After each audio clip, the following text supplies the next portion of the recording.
So it's happened. The unthinkable is now official policy.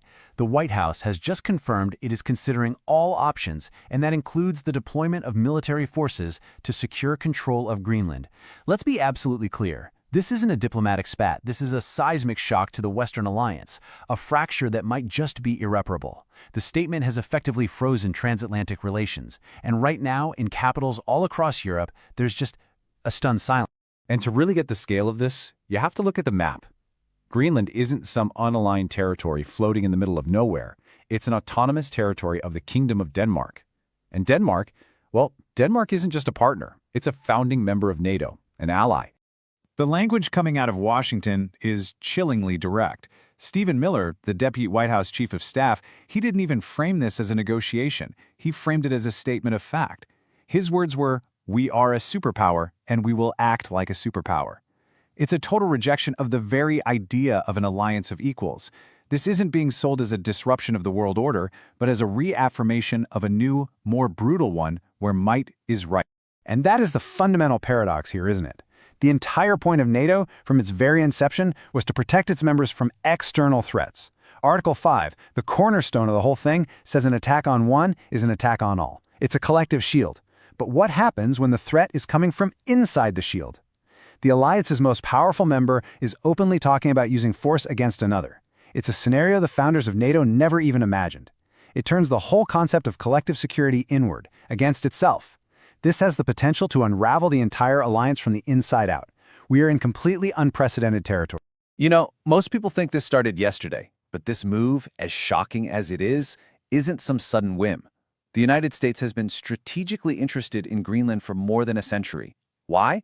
It's all about the location. It forms the northern anchor of the GIUK gap. That's the Greenland, Iceland, United Kingdom choke point, which is absolutely vital for controlling naval access to the North Atlantic from the Arctic. For decades, this interest was managed through diplomacy, basing rights like Thule Air Base. What's changed is the method, not the interest itself. And that's not just history. During the Cold War, the GIUK gap was everything. It was where NATO planned to stop the Soviet Northern Fleet from breaking out into the Atlantic and severing the sea lanes between North America and Europe. The entire strategy of reinforcing Europe depended on controlling that waterway. And now, with a resurgent Russia deploying new, quieter submarines and the Arctic ice melting, you could argue that choke point is more important than it's been in 30 years. This is about projecting power, and the U.S. is making it clear they're willing to do whatever it takes to secure that advantage, even if it means shattering the very alliance that gap was meant to protect. The old phones are ringing in European capitals, but Washington has stopped picking up. They see this as a matter of raw national interest, not alliance consensus. And the warning signs were there, really, for anyone willing to look. This isn't happening in a vacuum. The administration's own national security strategy document, published years ago, had language that explicitly accused European nations of violating the fundamental principles of democracy. Back then, a lot of people just dismissed it as inflammatory rhetoric. But looking back now, it was a clear statement of intent. They were already reframing the relationship, moving from allies to competitors. This Greenland crisis, it's just the logical, horrifying conclusion of that shift in thinking. The timing here just couldn't be worse. The immediate fallout was on full display this week in Paris. You had representatives from 35 nations gathered to talk about how to guarantee Ukraine's security in a post-war world. It was supposed to be a show of Western unity. Instead, the Greenland crisis was this dark cloud hanging over the whole meeting. It completely undermined everything. I mean, how can you credibly talk about collective security for a non-member when one of your key players is threatening to seize the territory of a full member? The whole thing became a farce. And this entire contradiction was just perfectly captured in a single question from a reporter. It was aimed at the British Prime Minister, Keir Starmer, and it cut right to the heart of the matter. The question was, I know there is a reluctance to speak about Greenland today, but what are American security guarantees worth when at the highest levels of the Washington government, they are discussing seizing the territory of a NATO ally? And their silence was just deafening. Starmer just deferred to a previous statement. President Macron of France completely dodged a similar question. They're trapped. They are caught in an absolutely impossible strategic bind because they need American weapons for Ukraine. The entire security plan they were there to discuss depends completely on American military backing. So now they're forced to choose between two nightmares. Either they abandon a fellow NATO member to blatant coercion, or they risk the security of Eastern Europe by alienating their most powerful military backer. It's an impossible position to be in. And this dependency This is really the root of the whole problem. For decades, Europe essentially outsourced a huge chunk of its security to Washington, enjoying the peace dividend. Well, now they're paying the price. That 3 to 5 year timeline you hear for a genuine European rearmament, that's optimistic. It's not just about building factories. It's about rebuilding an entire industrial ecosystem. You need specialty steel, advanced composites, microchips, secure software, and all of those have these complex, global supply chains that have basically withered in Europe. You need to train a whole new generation of engineers and technicians. It is a massive undertaking, and they are starting from way behind, all while trying to supply Ukraine right now. They just don't have the time. But Europe isn't completely powerless. This idea of total dependency, it isn't entirely accurate. It's a point former diplomat Daniel Fried has been making pretty forcefully. European defense industries are highly advanced. They make some of the best fighter jets in the world, like the French Rafale and the Eurofighter Typhoon. They've got sophisticated drone technology, advanced sensor systems, world-class naval construction. They could, if they wanted to, start restricting technology sharing and denying export licenses for key components that are used in American systems. It's a risky play, a kind of industrial hardball, but it's one of the few cards they have left. It's a way to impose real costs on the American defense sector and remind Washington that this street runs both ways. While Paris and London have been quiet, Copenhagen is not. Danish Prime Minister Mette Frederiksen has drawn a very clear line in the sand. She delivered what can only be called an ultimatum. She said that if the United States chose to take military action against another NATO member, then, and I'm quoting her directly, everything will end, including NATO and the entire security architecture established since the Second World War. It's a high-stakes gamble, but she's right. This is an existential threat to the alliance. You just can't have a security pact where members are free to attack each other. It's a contradiction in terms.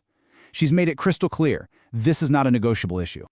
And that puts the White House on very shaky ground back home. This is not a popular position. A recent YouGov poll found that 72% of American adults are opposed to using military force to annex Greenland. Only 7% are in favor. This isn't some rallying cry for the American public, it's a move being pushed by a small group of ideologues in Washington. That disconnect is a huge political vulnerability. It means the administration is acting without a broad domestic mandate, and that's something European leaders could and frankly should exploit. They need to make this politically costly for the administration, not just internationally, but domestically as well. So, what's the end game? Where does this all go from here?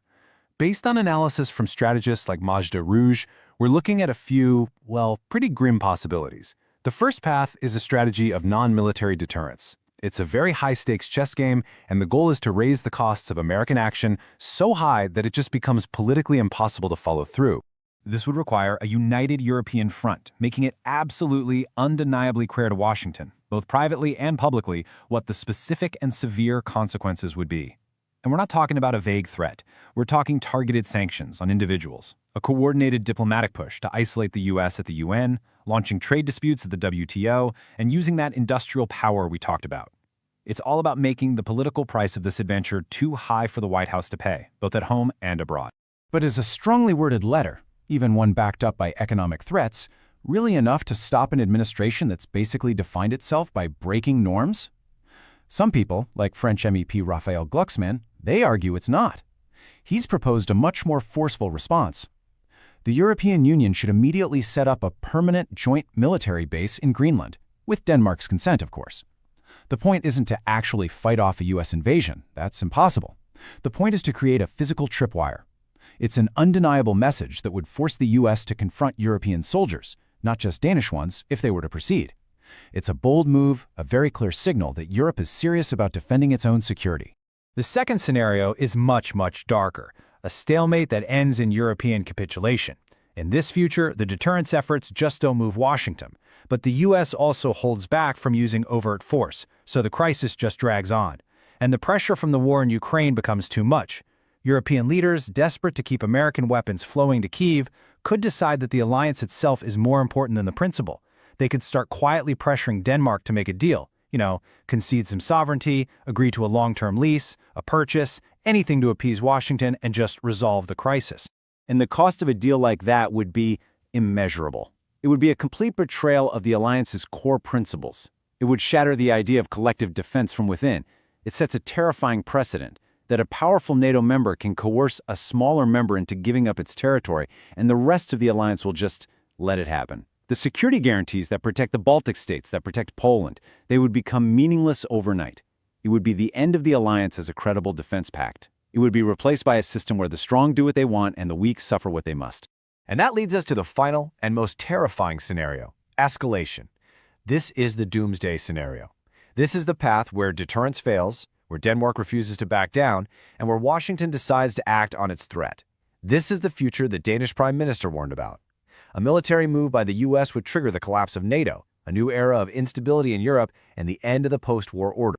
And we need to be clear, this isn't just about a treaty. This path would unravel the entire security framework that has, for all its flaws, prevented great power war in Europe for nearly 80 years. It's about the shared understanding that there are lines you just do not cross. In this scenario, all those lines are erased. It's a return to the law of the jungle, and the consequences would be catastrophic for global stability. And in the end, this whole geopolitical chess match, it isn't about grand strategy or abstract principles. It's about the people of Greenland. Their lives, their futures, are being turned upside down by decisions made in capitals thousands of miles away. They're the ones who will pay the price for this madness. And the question that just hangs over all of this is, what will that price be? We are in uncharted territory, and there are no easy answers.